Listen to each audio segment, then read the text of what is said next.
Hello, everybody. It's Heather with the Leadership of the Heart podcast. And oh boy, today you guys are in for a treat. I'm speaking with Janine Williams. And oh boy, I just cannot wait for you to hear some of her backstory and just see what she does now.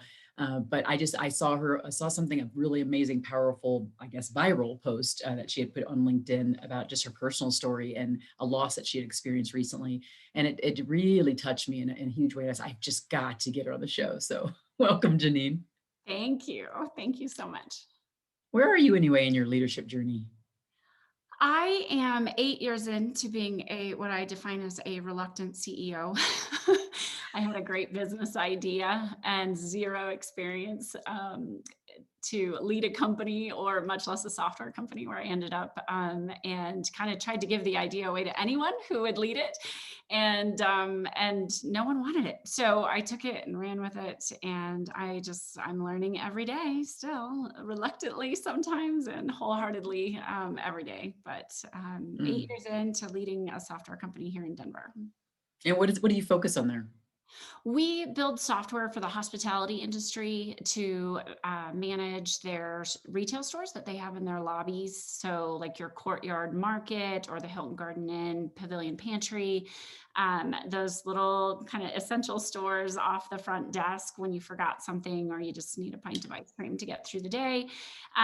We manage the software that runs that, and then launched a self-service version of it that became quite essential during COVID, where the guest can actually just take care of the transaction themselves. Oh, that's awesome. How did you stumble upon that? Did you work in a place like that at some point and you saw the need or? Kind of a crazy background story there, but my former husband and I had started a company much like Amazon, kind of an Amazon model, where we would supply those stores. We supplied Marriott, all the Marriott brand, with product where they could just go online and order product through a single interface to make it easy for them to stay in stock, because most were just going to Costco at that time. And I went to Marriott and said, what sells, what doesn't sell, what's working? And they said, we don't have a clue. We don't have a way to track it. We just say like candy, $2. Which stunned me that millions of dollars in retail sales wasn't being tracked. So flash forward, single mom, 4 kids, in desperate need of a path forward. And I said, I'm going to go build that software. And some people heartily chuckled at that because I was an English major who taught Shakespeare. And I put out a Facebook post one night and said, I have a great idea and I am an amazing kind of marketer businesswoman, but I do not know how to build software. Anybody out there want to help me build software? And so I met my partner online on Facebook. Wow. Oh, that's We've been together 8 awesome. years. Yeah. Oh, wow. Only thing I would say, so I'm going to right here, because I'll let him edit this out. You actually can look right at, so that's perfect. Like where you're looking right now is Okay, actually like straight on. Because I know you're like, should I be looking at that I screen or know. that screen? So you're perfect now. Perfect. So he'll cut that little part out. So we're good. Okay. So I'm curious to know, okay, I'm going to back up. And now that we've gotten like a little bit of that, I want to see if you could share with us that post that was on LinkedIn was about losing someone who was really close to you, someone who meant a whole lot to you as a kid. And so you don't have to go too deep because I'll send them to the post. But if you'd like to just share a little bit about that so that people can understand the why, like how did she get here? Why did Heather choose her? Sure. So yes, this unfortunately about 2 months ago, I lost who was essentially a foster mom to me. I had an interesting childhood, kind of a unpredictable childhood. And she realized I was living alone when I was 13 and took me in. I was a bit of a mess at that time, and she saw potential, saw heart, and let me come and live with her and her husband on a couch. I lived on a couch for about a year. And I just lost her in January. And I think that post was really for me, I didn't know how to honor her in a meaningful, kind of authentic way. And I wanted the world to know that you can make a difference. You can see someone struggle and acknowledge that and do something that set me on such a different path. Such a different path. I honestly, I kind of wrapped up in that post. I don't know who I would have been without her, but I Mm. wouldn't have been any of this if I hadn't met her. So That's just powerful. just a woman helping a woman, a human helping a human, and it changed my life forever. And I just wanted to share that with the world. Mm. I will. So for anybody who's listening now, you will be able to just go straight to the show notes, and we will link to that post in the show notes for you. Yeah, just really powerful. And I think the thing that called to me about your post, well, now I number one, I didn't know we had even more in common. So we're both female founders. We both have 4 children. um, and now I know that we both come from adversity. So those are all those things I think that's why I was called to it. I hear those stories and I think, wow, I see some of myself in there. Of course, it's a different experience, but when Yes. you live those type of experiences, there's just this connection Yes. that's just there. So I really want to thank you for your vulnerability, for sharing that. And that was just one I wanted to make sure we highlighted. And I didn't want to go past that and start asking you other questions until we got some of that out, but it's awesome. Thank you. I'm just stunned that literally millions of people know Mary Hudson's name. And for that, I'm super grateful. mm, that's just, yeah, powerful. What a legacy. So I am curious to know, so now that we have that as a background, how would you think people that you report to now describe your leadership style? And I am curious to know, so how you think they describe your leadership style and how much of your background and that texture you provided us, really does show up and impact how you show up as a leader. Um, in everything that I do, it is woven into who I've become. I call it the adversity advantage. It is different. I think there is no wrong path in most cases to finding your leadership and finding who you are, but there is something unique about people who overcome adversity and then use that as a positive rather than a crutch or kind of a disadvantage. Um, I have been fueled for decades by wanting to prove what people thought of me wrong. I have been a little bit of a chip on my shoulder. I'm not going to lie. When people laughed that I was going to start a software company, I'm like, hold my rose. Watch what I can do. You want to laugh at me? Oh, I'm going to do it. And I'm going to do it huge. It's that does drive me, and it drives who I hire. I am not addicted to resumes and experience and fancy colleges. I am addicted to that person who's looking for an opportunity, who's looking for some just they're driving themselves because they know that they can survive. They know that they can thrive. And I don't want the experience. I want the grit. I want the passion. I want the hard work. And when you lead and hire from that and reward for that, it's really not about a piece of paper to me. I didn't get to finish high school.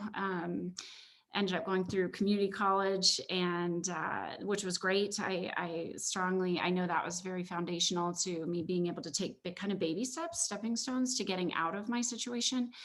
And then I see kind of big titles and big success in people that came out of really amazing schools. And I think that's amazing. But I take a lot of pride in going from essentially homeless for a short period, and all that comes with that after. In the post that I made, it sounds like it was all fine then. It was not fine then. I went through another 10 solid years of just dealing with the issues, but never letting that take the opportunity from me. And now I want to share that so much. I have a tremendous heart for women and for young girls that have been told they are not good enough, they're not smart enough, they're not from the right family, they're not from the right situation, and deprived of opportunities because of that. I have a huge heart for women who carried some damage into marriages that perpetuated those thought processes. There is nothing that you can't do when you truly believe I am better than this situation I have been put in. It doesn't define who you are. It's a situation that you've been put in. And you can overcome anything. Humans are amazing. And women, Oh, honestly amazing. oh gosh, yeah, you're just so right. And I don't, not last year, gosh, it's just, where's the time going? In I 2019, know. I did it. I'm 2019, everything's a blur. I'm like, what did I was thinking something with last year, but it was the year before that I did a TEDx talk on transforming adversity into opportunity. So you're Yes. so speaking my language. I do a lot of resilient speaking now. And I think what you're saying is just completely filling me up. I hope those are listening are just taking a lot away from this. And again, go look at the post, but there's just so much struggle in the backstory here to be to the point where she's now, has as a founder, female founder of a company with 19 employees and growing software company, given the background of the English teacher teaching Shakespeare. I had that same experience. I had a professor in college. I told him I was going to law school and he said, "Oh, we'll just see about that." And he kind of chuckled. Mhm. And I'm like, ooh, you didn't just chuckle at me, did you? Right? And then I graduated a semester ahead of my class from law school. I did practice. I don't practice anymore. Mhm. So he probably saw something in me that he was like, I don't see how that's going to work with your personality. But I Mhm. still went through, graduated early ahead of my Right. class and still practice. And I was just like, yeah, I'm going to show you. I was young and at that time. And now that I look back I at it, I was realize 16 he is onto to spite something. you. Yeah, exactly. I'm doing it. I'm really doing it.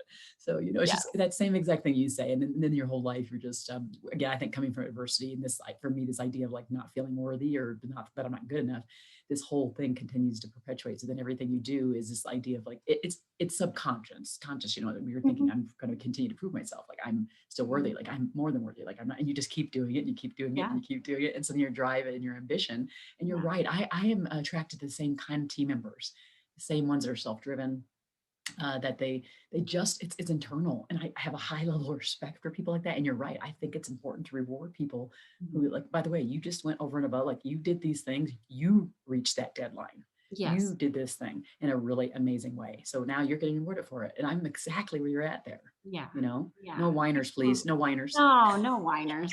I love people who figure it out. I had Yes. to figure out how to start a company from the business side, how to get a software spec written. I literally Googled what is a software spec once upon a time. I was interviewed once and they said, how did you do it? How did you transfer from, teaching high school English to, to running a software company and getting a product built? And I was like, Google. Google There's is amazing. nothing that's not on Google, and I'm sure that really upsets a lot of phenomenal MBAs who put in a lot of effort. Oh I'm like, well. just there's nothing you can't find. You know what? It's about need. Yeah. He said need, grit, desire to go learn, and there's so much that's out there. I mean, I value that so much, and I can see your drive to lead. Where it comes from. It stems from all the adversity and just the idea of like I'm more than enough, and I don't need all those other things, and I want to be more, and it's pretty inspiring. I think the idea of you being that person who's so resilient and so strong, having the ability also with your team members to help build them up too, so that now you help them to increase in a resilience when they stumble upon a situation. The fact that you've had your background you had makes it just that much easier and rich for you to give the advice versus kind of having this plain vanilla background. Nobody's like has a perfect background, right? But there are Right. people who literally have not had much adversity, No. and not many, but there are some, that can Yes. say haven't had much. And so Yes. in your situation, you're able to go, yeah, well, no, I know exactly, I know where you're coming from and more actually. And here's what I think, how about you go this direction instead? It makes it Yeah. easy for you to be able to do that. Yeah, and giving people the opportunity to do the same thing I did. It would be a little bit hypocritical to come up the way that I did with the education that I did and the experiences I had, and then not fill positions the same way, giving that same opportunity. That's near and dear to me, that if you are willing to do the same work. It's almost my tagline, do the work. How did you get here? Mm. You do the work. How do you survive this? You do the work. It's not glamorous. And it's not easy. It's really not. People kind of look at success and say, oh, you're so lucky. I'm Yeah, yeah. like, luck? You Let's think see the this is gray luck? hairs. Like the hair color, the gray hairs. Let's see the line. Like those are Yes, all well exactly. earned. Those are Yeah, well earned, like yeah. battle There's scars. no I always luck tell in people. it. Oh my gosh. Well, so for everybody that's listening now, they can hear you're pretty wonderful and you're a strong and resilient woman, and you have a giving heart, and you like to uplift people and let people shine, and those are all caring leadership and leading with heart kind of tendencies. And so now I want to ask you about a time where as a leader you weren't really necessarily proud of yourself as a leader? It could have been a time in your leadership journey. It could be like last week. It doesn't really matter. But Mhm. what did that look like? What kind of a specific story you could share where you're like, ugh, that was not great. And then what did you do to come out of it? How long do you have? I have one of those a day. Like I said, I was a reluctant CEO. I don't have that leadership training that you would typically expect someone to have if they had gone through an MBA program or done the things that teach you how to do some of those just basic leadership skills. I am an exceedingly emotional person, for better or for worse. I have tons of heart for the people that work for me. I also am learning to control those emotions the correct way. So my stress shows, my anger shows. Everyone laughs at me. They're like, "Do not take up poker."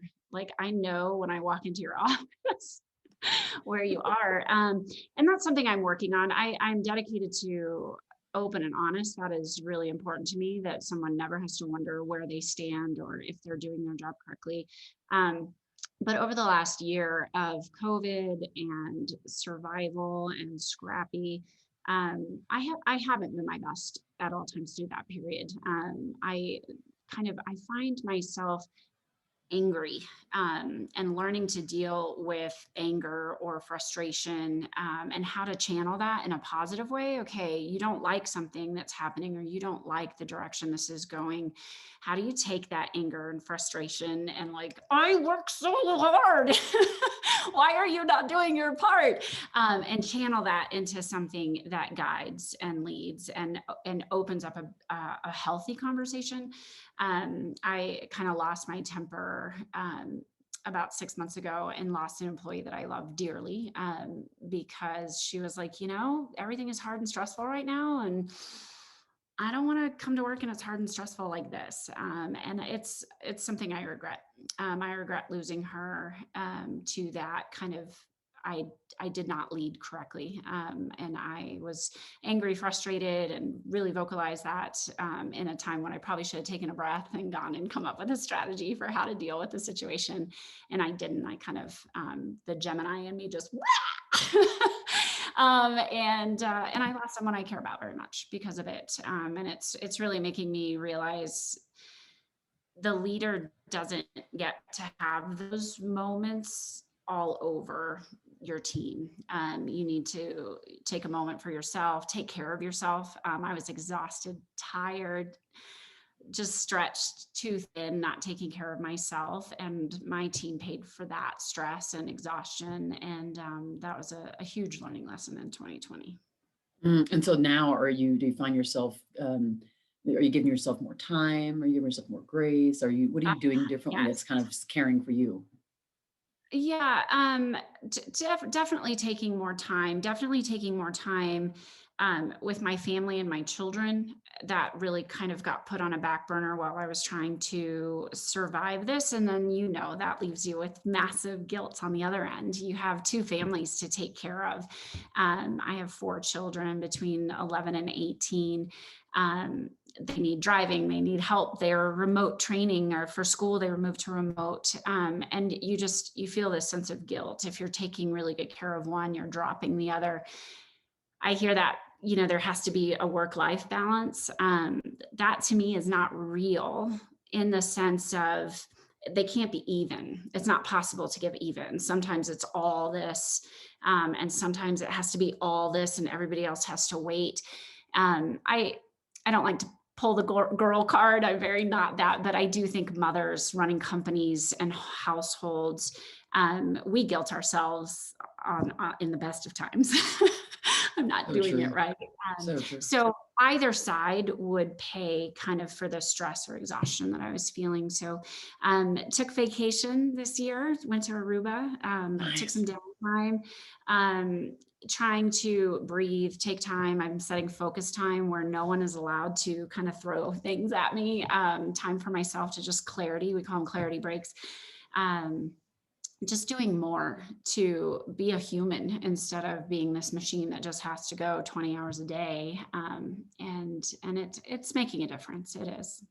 Mm, thank you so much for that. See, this is like I said, this is where the brilliance is. It's like what I don't want people to walk away from when they hear the show, if they were listening for the first time, is that I'm trying to highlight all these people who I see as perfect. It's actually, the brilliance actually is not in those like times when everything's like glorious and you're looking great. The brilliance in my mind is right here, like right in this moment where there's that level of vulnerability, which is what spoke to me when I saw that post on LinkedIn. A level of vulnerability and willingness to admit that, and then the willingness to do the work to actually change and get better. It makes such a huge difference. And those who are listening can start to see themselves in your story, particularly if they have emotional self-management issues. And the different leaders have different, I mean, that one is probably the most common for us, but there are other things that maybe we have, right? And so, yeah, the emotional self-management side is really hard. Even if it's not like, anger could be your issue, but it could be other things. It could just be kind of hyperactivity. It's a thing that I struggle with too, by the way, the most, is that idea of not anger, but like really anxiousness, and trying to quash it a little bit so that my team members don't have to feel it. And so that's a constant struggle for me too. And I teach on this stuff. I mean, this is like, this is what I do. And so this is where it's showing that this is not about perfection. So I really appreciate that. Okay, earlier you were talking about, which I thought was kind of unique, so I want to bring it up. You were talking about how you connect with your team members. You were saying like, well, we don't want to necessarily do remote, so we've been back in the office for a while, and here are some of the things we do. So I'd just quickly, if you just touch on a couple of those things that you do that are kind of unique for your culture, I'd love to hear those and share those with others. Yes, we have a strongly defined, really clear cut core values. A lot of people kind of create these core values and they feel so cliche to me. Like, we're honest. I'm like, that's baseline humanity. That's not like a core value of what you're doing. So we've come up with these, and they didn't come from cliche words. They came from, who are we? Like, if we really look at who we are, and we are planks at 3 p.m. Made it into that kind of mantra. We speak boldly in whens, not ifs. We are passionate pursuit.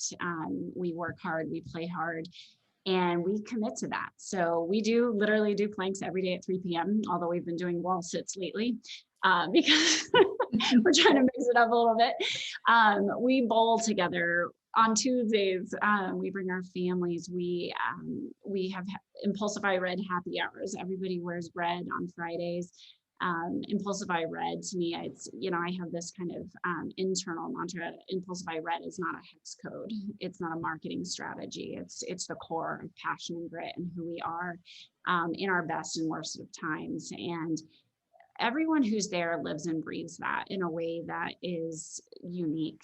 It's really a special thing. We had a hard day yesterday. We had 1,000 users go down and everybody's scrambling. It was about 5 p.m. when we all like to be going home or packing up to.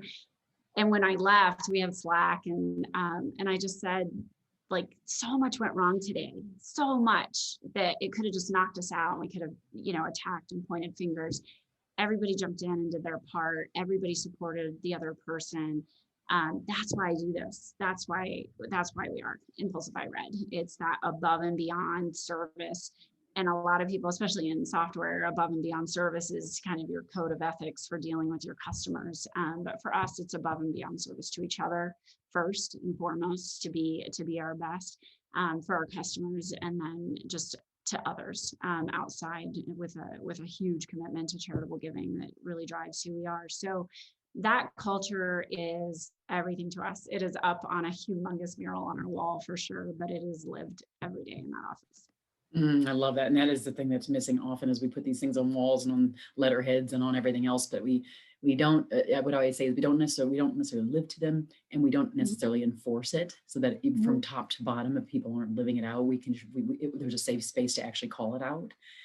So that is another critical piece. But I mean, thank you. That's just, oh gosh, I couldn't like written this anywhere any better than what you just talked about as a case study of what how we do this. And I think doing it where you're as small as you are now, right, and scaling with that same kind of foundational concept and holding people accountable to living it, makes a huge difference. So for those who are listening now who might need a little extra motivation, or I think you've already given them a lot. I'm going to be honest. I mean, this is a pretty powerful podcast, but if there's a pearl of wisdom you'd like to leave them with, what might that be for leaders who are listening right now? For early leaders, because I have such a special heart people who are just getting out on their own the first time, really tackling a new company, new leadership, it is more than anything, avoid the naysayers.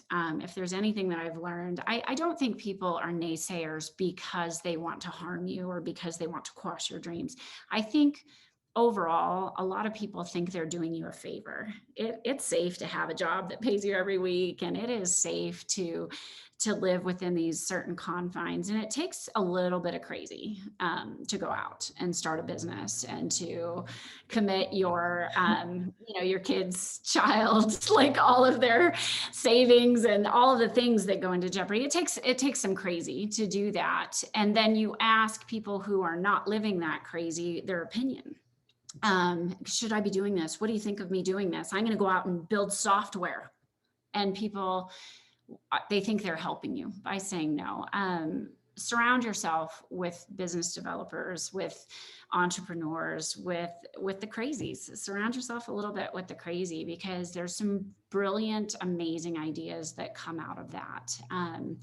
And while some are trying to help you protect your children's college funds, which I do appreciate, so much can be done when you really believe in something from that. It's a when, not an if. I'm going to do this. Failure is not an option. And you tune out that negativity that is probably well-meaning, but does not create amazing businesses. Thanks. That's powerful. Oh yeah, the crazy. It's there. It's like full on. Yeah, and when people, my marketing director said to me the other day, what I love about you is that you're like, I'm doing this, and I'm not really like you. I'm not really wanting to hear that we can't, and I'm going to do it whether you're with me or not. So like, I'd like for you to be with me, but we're moving forward. And it's because the vision is clear, and I feel like it's the right thing, like for the masses, versus just like something that's comfortable. It's very uncomfortable, the entire process, right? Yeah. Everything, when you go through all this, a change, whatever you're doing is very uncomfortable, but in the end, you're like, this is going to work. This is going to help. And that's what you do. So I love that idea of the crazy. Tagline is embrace your crazy. I love it. Embrace your crazy. That's going to be in the title of this podcast, just so you know. So whoever looked, you'll probably see that that's in the title, and that's what we did. So well, Janine, this has been amazing. I really appreciate your time here. And I know everybody who's listening is just, really taking a lot away. For those who are listening right now, if you really have enjoyed this show and you want others to hear it and be inspired like I have been, please do share it far and wide to out in the world, in the virtual world, right, out in social media. And don't forget to write a review on Apple Podcasts. Remember, when you do that, the more reviews we have, the more it goes, this goes up in the algorithm, and it differentiates our show from others. There are a lot of leadership podcasts. There's something special here, though, because we highlight the brilliance and the imperfection, and that is where we learn. So definitely do that. Again, thank you so much, Janine. This has been amazing. Thank you. And thanks everybody for joining the Leadership with Heart podcast. Be well.